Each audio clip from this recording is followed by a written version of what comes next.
Hello, YouTube. It's been a while. I know I haven't been here. S. Conley here, just saying hi. I thought I would stop in and maybe talk a little about what I'm up to, what's going on. And then I thought we'd get to like a bunch of questions that I normally get. It's kind of crazy. I have been super busy.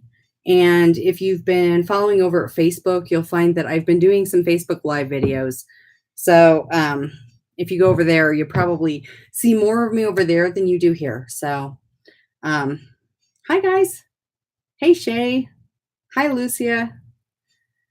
It's good to see you guys. So I thought I'm kind of in a video mode today. So I've been doing videos for my Patreon and doing videos for my Facebook. And I thought, I haven't done an S. Conley video for a while. So I think I wanted today to kind of talk about basically what I was up to. I've been doing a lot of work recently, a lot of magical work that will eventually be turned into something. I just haven't gotten there yet. And I am working on several projects. But I don't know, those of you who are creative, you know how it is. You don't always get to choose when it comes out of you, and especially with magical work, because sometimes you have to learn the full gravity of what you're doing before you can actually write about it coherently. So I've been letting some things brew until they're ready to actually be written down. And there's some things that I need to do more experimentation on, just to make sure that the information I'm giving you, it has at least been tested several times. So that's kind of one of the things. When I write a book, I actually work through the book, especially when I'm doing some of the stuff that's not so 101 and beginner. I don't know. I might be done with a lot of the 101 stuff for now.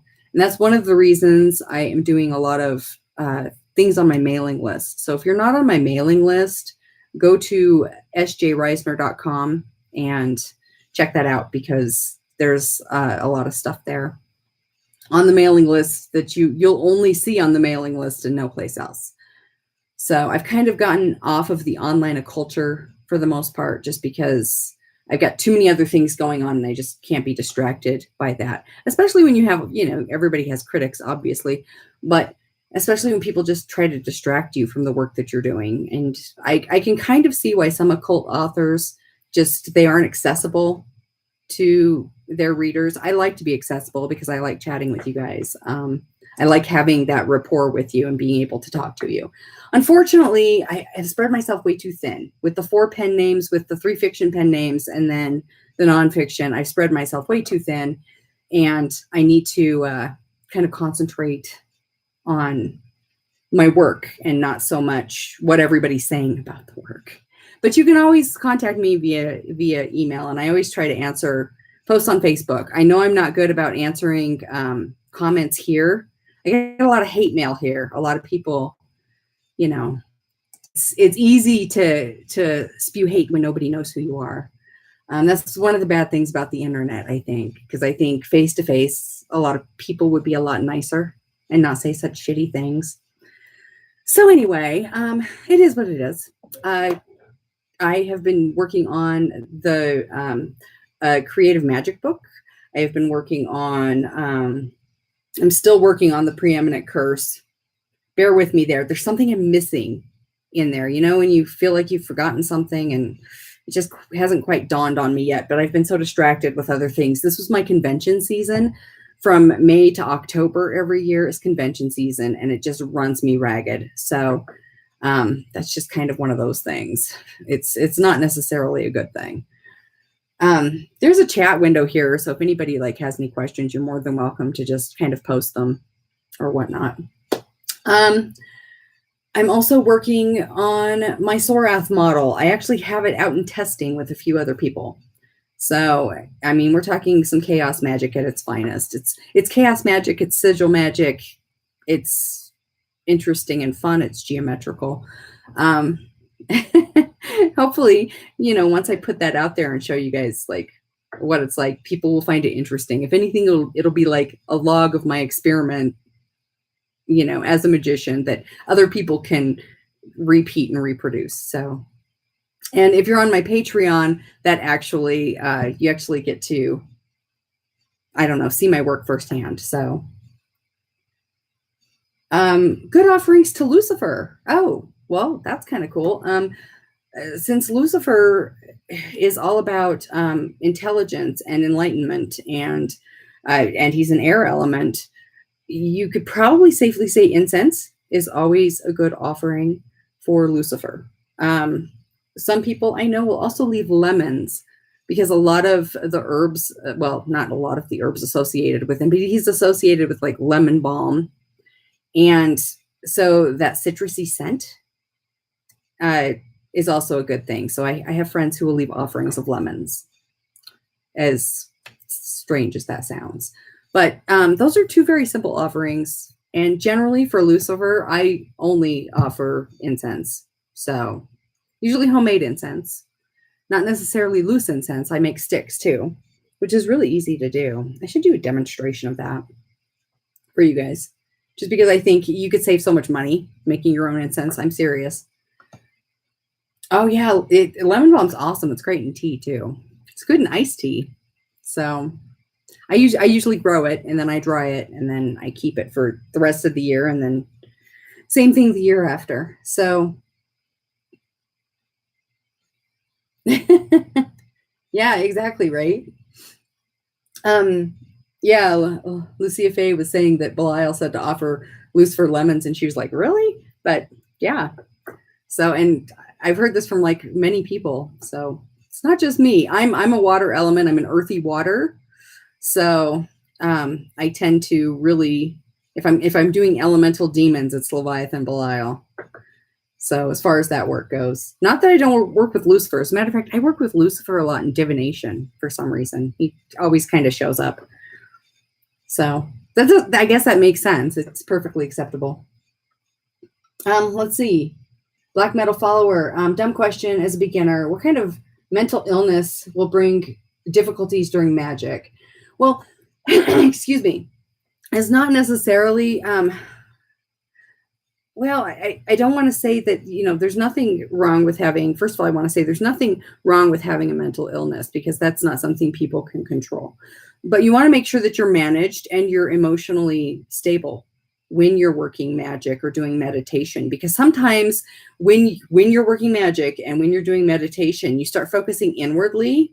And if you're in a dark place and you're not in a good place, that can actually amplify that. And it can cause you to, go deeper into depression, for example, or deeper into a manic episode. And that may not be such a good thing, depending. I mean, if you're feeling suicidal, going deeper into depression is the last thing you want. So that is why I advocate always trying to, make sure that your mental illness is managed before you actually do any work, because you don't want to hurt yourself. You don't want to throw yourself into an episode or throw yourself into depression where you might do something harmful to yourself, because that's not good. We don't want that to happen. The world is better with you in it.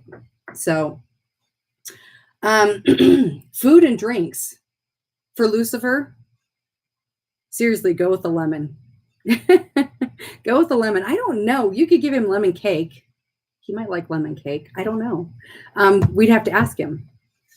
That's not going to happen today, though, because I still have like writing to do. I've got work to do. I just thought I'd stop by and say hi. So let's see what else. Oh, I was going to go over a fact, because a lot of people have been asking me questions like if I could help them personally, and why I don't answer comments here on YouTube.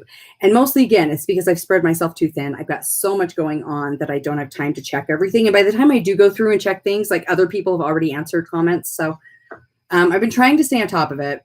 Mostly I'm just deleting, like, people are like, she's a charlatan. You're terrible. I hate you. Or, oh, you're not the type of woman I want to have sex with. It's like, okay, well, great.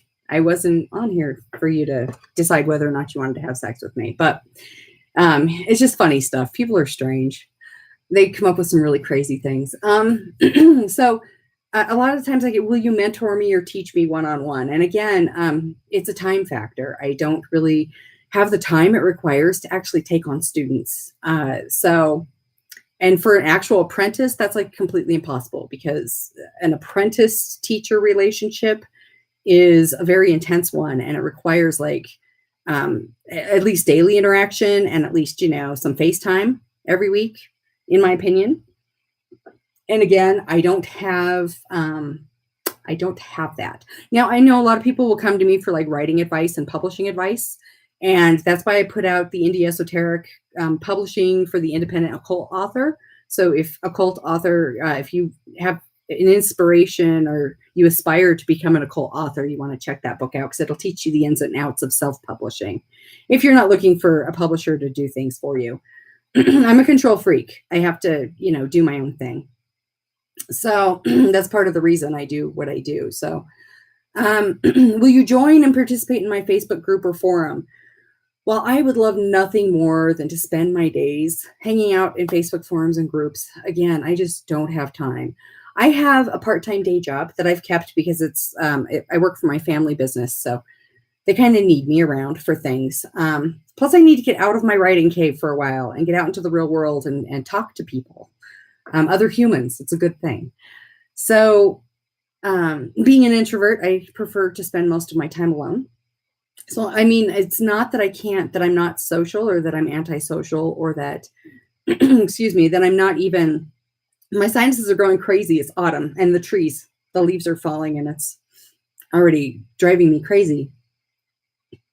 So it's not that I don't want to hang out with everybody, because it's not that I have, that I'm socially inept or anything like that. As a matter of fact, when people meet me, they're like really surprised to hear I'm an introvert. They think I'm an extrovert. So I just play one really well. So I find social interaction exhausting. I mean, it's easier to do behind a computer, but I just don't have the time for like all of the groups and the forums and all those sorts of things. I don't even hang out on the forums for like the orders and covens that I belong to. So it's just kind of one of those things. So I had to, when I was really active on forums and everything years ago, I never had time for the writing. I had time for the work, because, I have to have time for the work too. Because if I'm going to be writing about magic, I should probably be practicing it, right? So I need to have a lot of time for that. And I spend probably about an hour a day in ritual. Whatever it is, whatever I'm working on at that time. I have my daily practice, and then I have, certain magical work that I'm always doing. So I do a lot of that, and that takes time too. So aside from the part-time day job, and then that, and then all the writing, and then of course family time, because much like everyone else, I think a lot of people don't stop to think that, public figures, in a way, I kind of am a public figure. We do have families and everything, and that we have to take care of, and, got to do all that sort of thing. I think a lot of people understand that, but I think there's some people out there who don't get that. So, so let's see. More questions. People have been asking me a lot lately how they develop a gift for one thing or another. And I know I've said this in other videos, but I've been getting this question a lot lately, and the answer to that is to practice. You have to actually do it, and you have to do it consistently, day after day after day. If you want to become good at, say, speaking with the demonic, divining with demons, you want to have a daily practice. You want to just, just jump in there and do the work. And eventually you are going to improve. You got to keep notes sometimes in order to see that improvement. But I guarantee you that if you practice every day, a skill for every day, and this is any type of skill, it's not just magic, it's anything. You practice every day. If you stop and take stock and look back where you came from, you're going to see a marked improvement. That's just how it is. So, let's see. Sorry, I'm working on a different thing of questions. I'll go back to the chat here in a minute. Let's see. Why don't you answer all of your email? I have a personal assistant, Frank. Some of you may have talked to him. He helps me with my email, and sometimes he helps me with like the social media and everything. Not always, because he has a family and a life too. And of course, he can't always, I mean, I can't always afford to keep him on for more hours than I pay him for. Um, so that's why if you get like answers directly from me in email, they're very short. And I farm off a lot of my email to him because sometimes he can answer it too. If he can answer it, he'll take care of it. If he can't, he'll leave it for me. Or if he's not there, sometimes I have to take it on for like a week and then he'll come back and I'll be like, oh, thank goodness, Frank, you're back here. Have some emails to go through. So let's see. I think that's probably it for now. I don't know. I was thinking we could go into exorcism, but we're like already past 10 minutes into this and I don't want to go there. So let's see. Grabbing food. Oh, cool.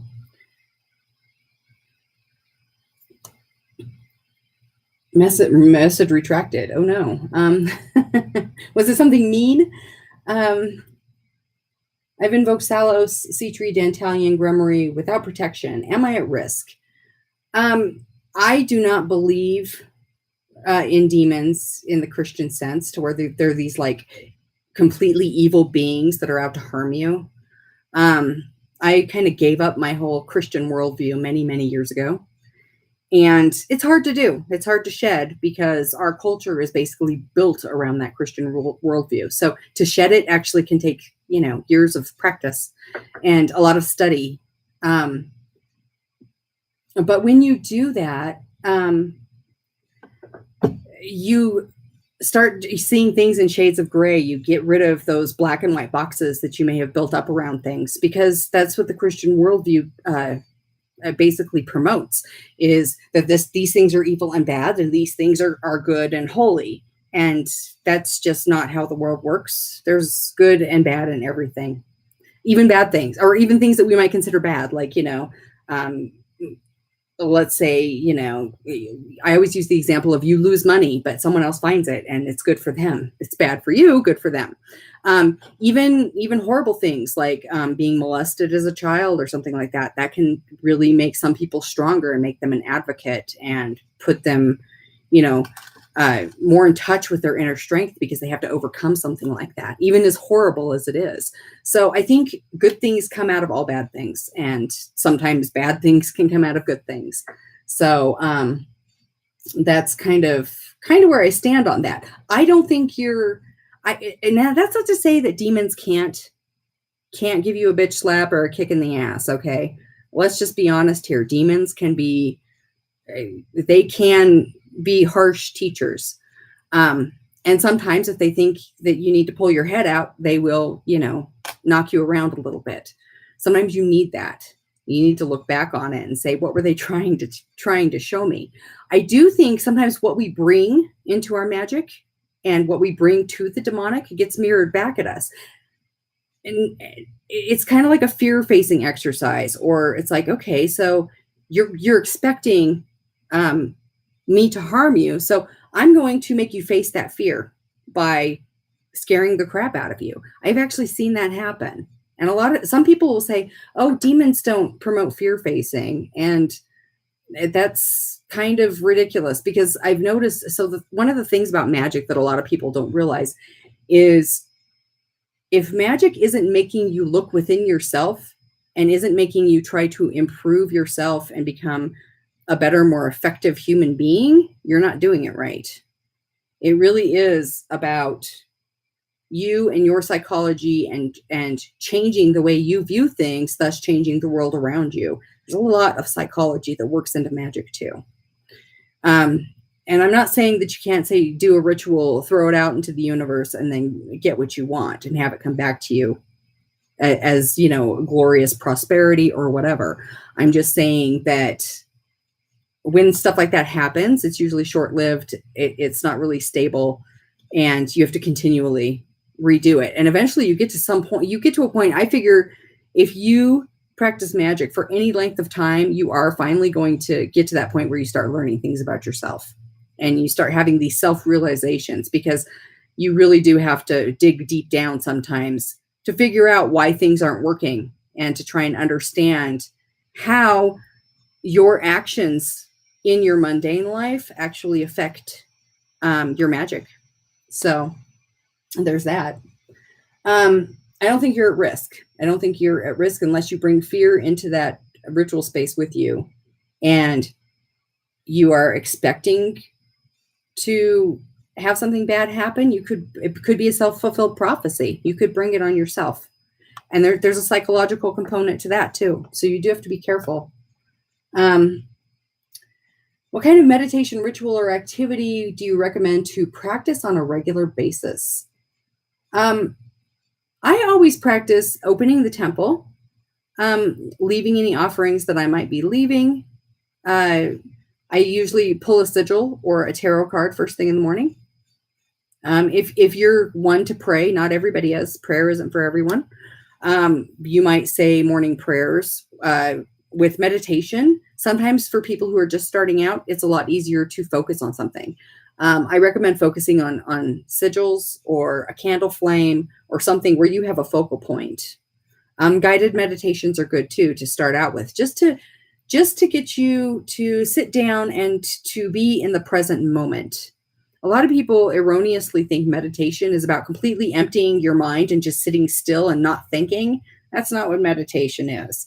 Meditation is being able to sit down quietly with yourself, be in the present moment, feel your body, how it feels, focus on your breath, be mindful of everything you're feeling and what you're thinking, and being able to separate yourself from your thoughts and to observe those thoughts objectively without having an emotional reaction to them.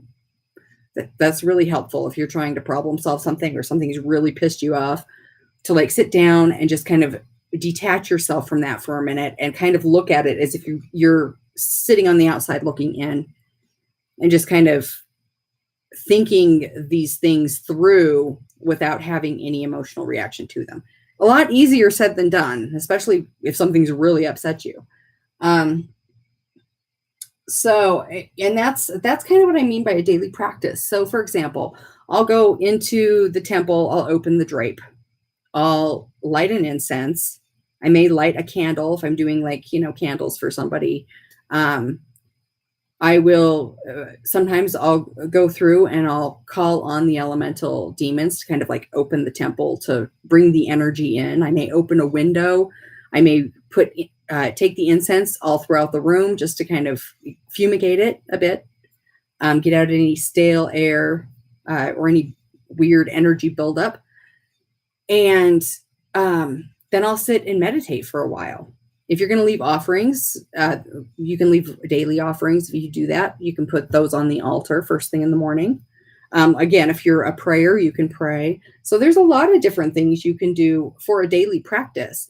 But a lot of that is sitting with yourself and maybe working with the demons in some way, whether it's concentrating on a sigil and focusing and meditating on that, whether it's doing a piece of magical work that you do every day.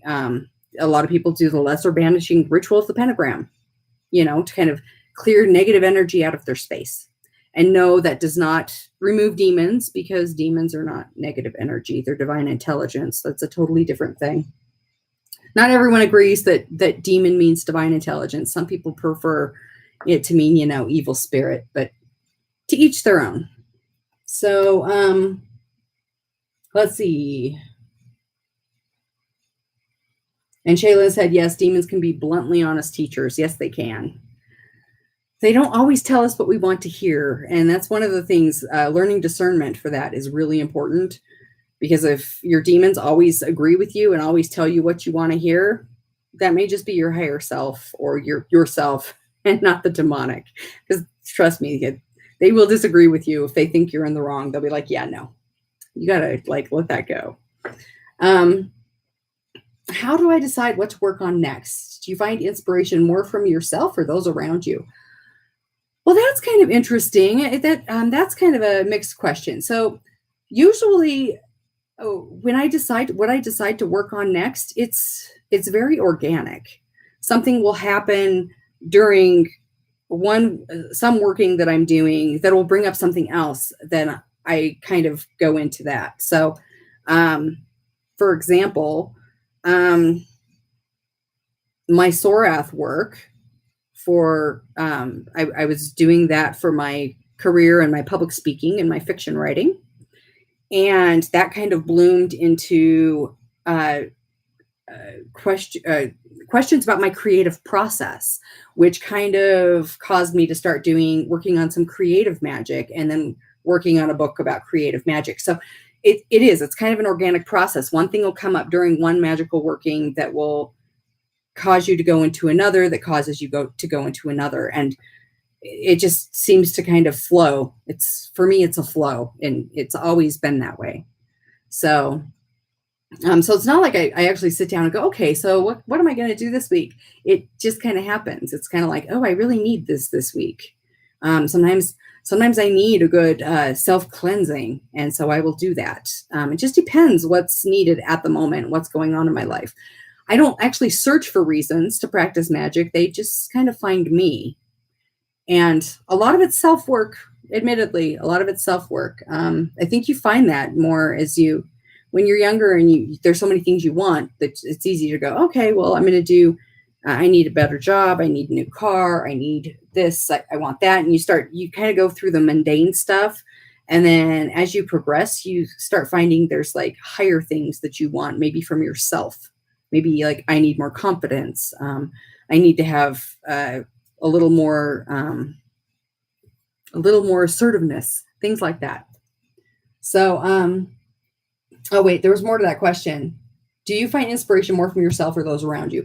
That's kind of a mix, because there are times when I have friends who are doing something and it piques my interest, and I'm like, oh, that sounds interesting. And I think about it and mull it over, and then I feel inspired to do something. So yeah, that happens too. Not nearly as often as just regular needs, because there's not enough time to chase all of those plot bunnies, so to speak. So let's see. As for the offerings, do demons like water, incense, and should I cleanse and also banish every month if I'm not invoking or evoking? I don't do any banishing of the demonic, but I will banish negative energy. And I think that's an individual thing. There's a reason in demonolatry we don't and perhaps we should. I don't know. I mean, my views on this have changed over the years. I used to be you should obviously only do banishing cleansings as you need them. Some people need them more than others, though. I needed them much more when I was younger and had lots of raging hormones than I do now as a postmenopausal woman. So, because I don't have all those hormones running through my system, causing, histrionic episodes or whatever, or emotional outbursts. Whereas when you're younger, you might have that a little more. And so you need to kind of clean the air a little more, clear out the negative energy. So when you're banishing, it's not so much, you're not banishing the demonic, you're banishing just negative energy from yourself and from your space. Because sometimes that stuff can settle and it gets thick, especially if there's a lot of arguing or whatever in the vicinity of your personal space. If there's a lot of conflict in human relationships, that can cause a lot of conflict within ourselves and within our space. So it's probably good to do that when you start feeling the buildup and you start feeling the sludge, or you start feeling like you're not moving forward or you're stuck in a stalemate. I would do a self-cleansing and a cleansing of your personal space, including your temple. So just play it by ear, but just use common sense about it. I mean, a lot of traditions will teach that you do it regularly after every single working. And there's probably some wisdom in that, but usually they're talking about banishing the demonic energy that you're working with, which kind of defeats the purpose. If you hold the demonic in high regard and you respect them, why would you be an asshole like that and go, get the hell out now? That's like inviting your friends over, having a great time, and then throwing them out at the end of the night with a hearty fuck you at the end, Can I say that on YouTube? Are they going to ban me if I use the F word? Let's see. Would you have positive or negative opinions on the Joy of Satan website? I don't hang out at the Joy of Satan. Joy of Satan, is that Satan? People running it.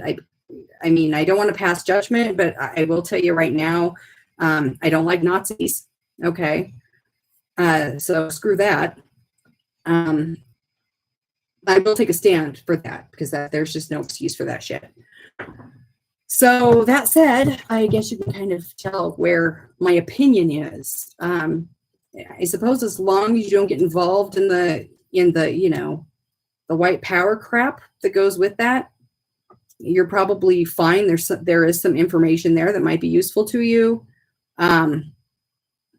I don't know. I do know that a lot of that was copied from other websites back in the late 90s, early 2000s. I'm sure there's some of it that is probably unique to whoever made the website, but I know that a lot of stuff from demonolatry.com and demonolatry.org was actually copied to that site. So let's see. And I think that's where a lot of confusion comes in, because a lot of people have thought in the past that they were related and not. Where can I find? There's one called Demonolatry Worldwide, and you might check them out and just, say, are there any Satanists in my shoe right now? So, and I can understand that, wanting to make friends and everything. Right now, for solitary people, sometimes it's just easier to, like the Demonolatry Worldwide, and meet people. Or I'm sure there's other demonolatry groups out there too. Again, I'm not really part of that scene anymore, just because it really does take a lot of time. If you're in that scene and you want to really get to know people, you have to spend time there. And unfortunately, I just don't have that kind of time anymore. I used to, but I didn't have time for writing. So it's kind of a trade-off. Do I want to, do my heart's calling and write and practice magic and do the things that inspire me and serve the demonic divine in the best way that I can? Or do I just want to hang out? So for me, it doesn't work. But there are a lot of places online to do that. And hopefully that leads to in-person groups. And I know for a lot of people it has. So it can be kind of hard too, because, a lot of demonolators are, and I don't want to just say demonolators, a lot of practitioners, occult practitioners, magicians, very intelligent people. A lot of them are very introverted. So they think they really want to have they're not a lot of extroverts in our area. There's a link between introversion and intelligence there. But I know that it has,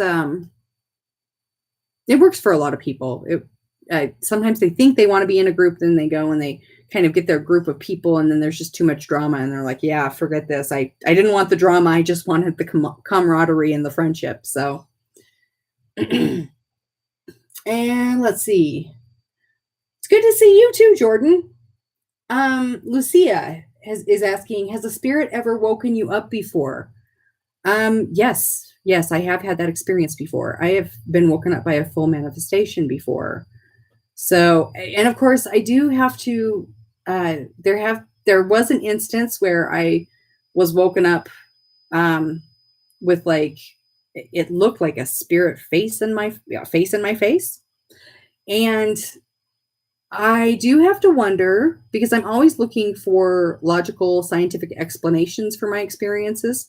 Not that, okay, I guess I'm not really a skeptic, but I kind of like to lead the life of a skeptic. I don't know. I always question.